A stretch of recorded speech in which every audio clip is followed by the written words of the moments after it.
अक्षर पुरुष जो है ये पंच लक्षण वाला है और इसको ब्रह्मा, विष्णु, इंद्र, अग्नि और सोम के रूप में उन्होंने 5 उसके स्वरूप बताए और उसको 2 भागों में बांटा, हृदया और पृष्ठया। पृष्ठौ माने हृदय स्थान में रहने वाले और पृष्ठ में रहने वाले। उसको उन्होंने पुनः यज्ञ के वैज्ञानिक स्वरूप में बताने में हृदय और पृष्ठ का उपयोग किया है। वो पूरी व्याख्या हम नहीं कर रहे हैं।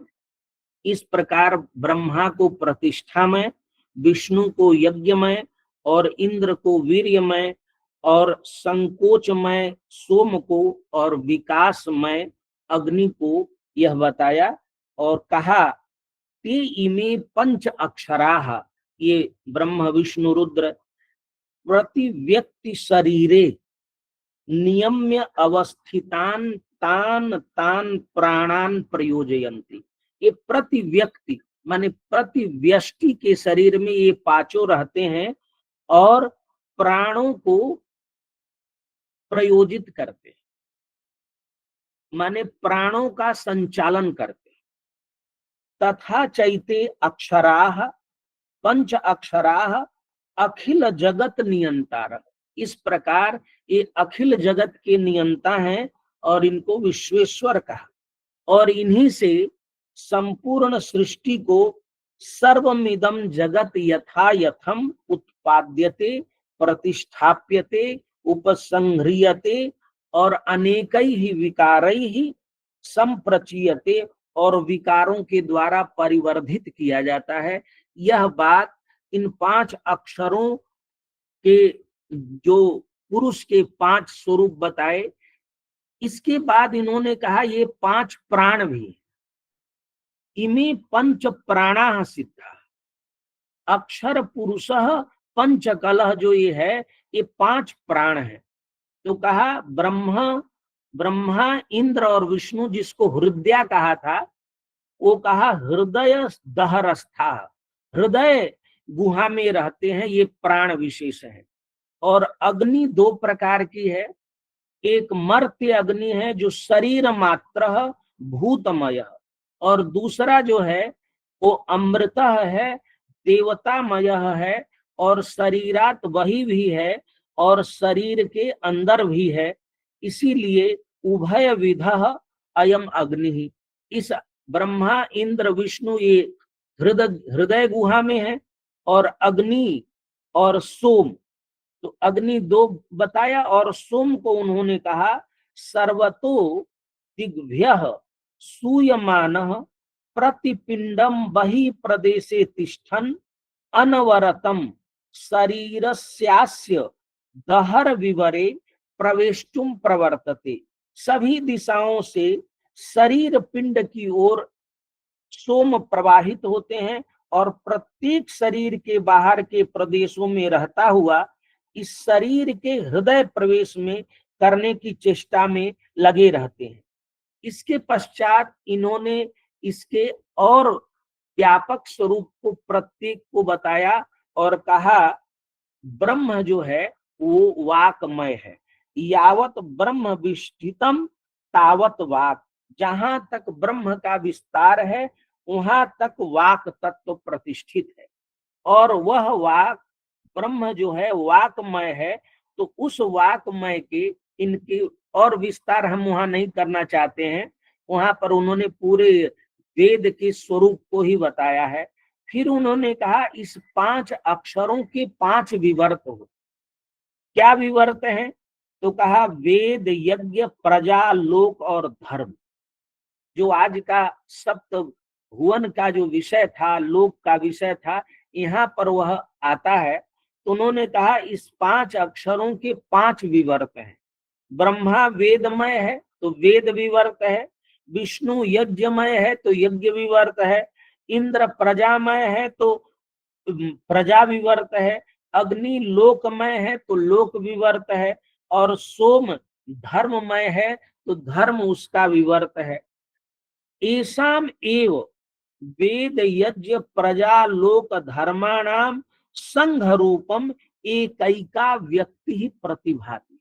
जो प्रत्येक व्यष्टि है, उस प्रत्येक व्यष्टि इन पांचों का संघ है।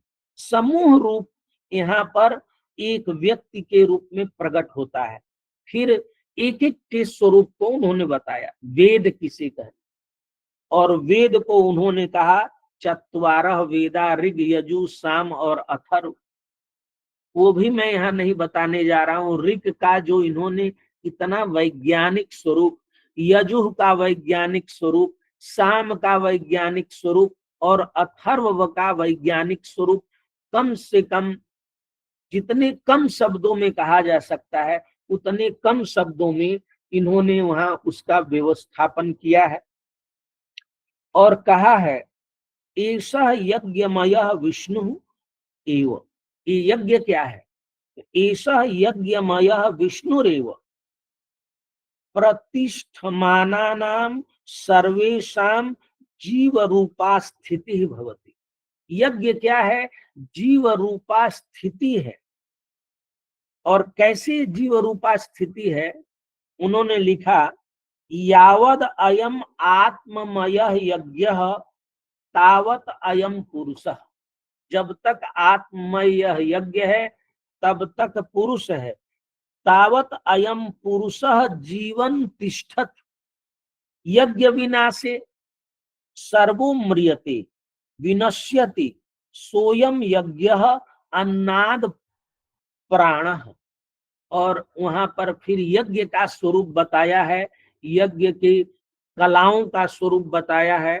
वो विस्तार हो जाएगा, इसलिए मैं संक्षेप में अपनी बात कहता हूँ। तो यज्ञ हो गया, पहले वेद हो गया जो विवर्त था ब्रह्म का, फिर यज्ञ विष्णु का विवर्त था, और प्रजा। प्रजा क्या है? तो कहा ब्रह्मणि, माने ब्रह्म के विवर्त वेद, ब्रह्मणि यज्ञ वसात, विष्णु के विवर्त यज्ञ, ब्रह्मण यज्ञ वसात उत्पद्यमानाः यजुर्वेद विकाराः सर्वेपि पदार्थाः प्रजाः उच्यन्ते। प्रजा क्या है?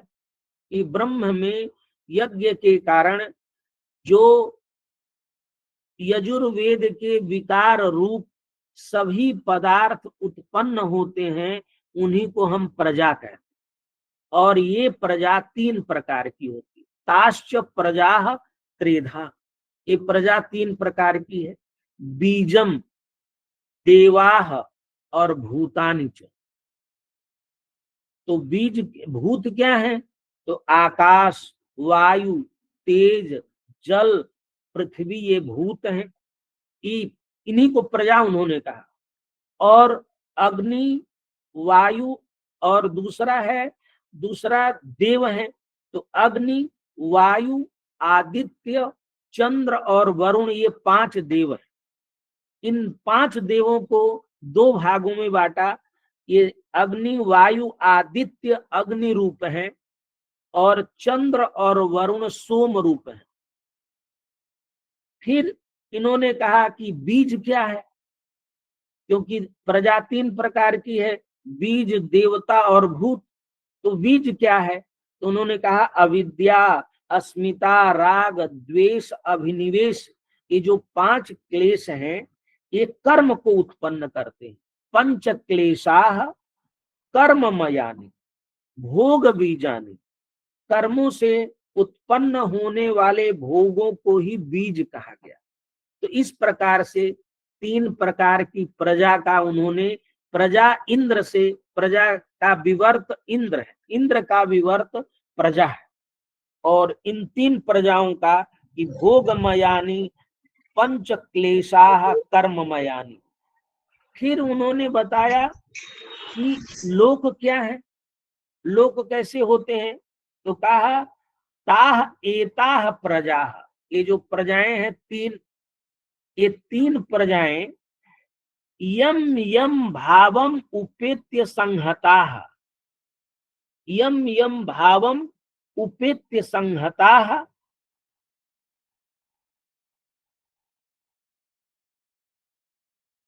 अपूर्वे नाम रूप कर्म भी संपन्नतमा लोक्यन्ते स एव आसाम लोको नाम आख्यायते।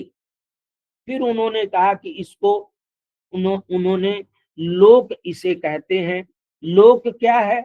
तो प्रजा, प्रजा मतलब भूत, देव और बीज, जिन जिन भावों को प्राप्त करके एकत्रित हो करके अपूर्व नाम रूप और कर्म से संपन्न दिखाई देते हैं, वह इनका लोक कहलाता है।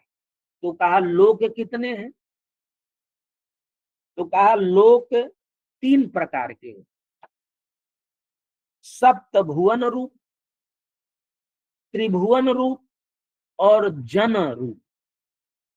सप्त भुवन रूप, त्रिभुवन रूप, जनश्च। तो सप्त भुवन क्या है? इसकी आज चर्चा हुई है। भू भुव स्व मह जन तप सत्यम, ये सप्त भुवन है। और त्रिभुवन क्या है? पृथ्वी अंतरिक्ष द्यौ, ये त्रिभुवन है।